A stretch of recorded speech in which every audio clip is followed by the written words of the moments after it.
In today's video, I'm going to teach you how to log out from Google Gemini. By the end of this short tutorial, you'll be able to securely exit your account, ensuring your information stays private when you're not using it. To begin, open your preferred web browser and navigate to the Google Gemini website. This is where all the magic starts. If you have stored the URL as a bookmark or have it saved in your browser history, feel free to use that for quicker access. Once the page loads, you should see the familiar Google Gemini interface.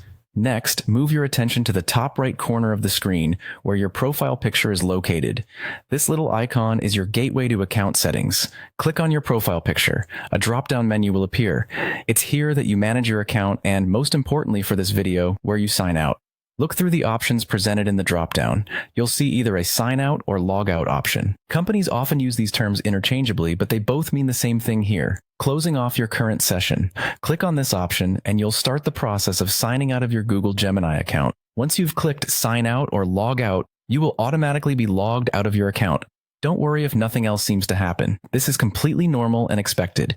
You won't receive a confirmation message, but rest assured, your session has been ended. You can double-check by attempting to access any member-only features, which will prompt you to log back in if your session has ended successfully. To wrap up, it's always a good idea to confirm that you've logged out, especially if you're on a shared or public computer. Just navigate back to the Google Gemini page and check if it prompts you to sign in again. If it does, you're good to go.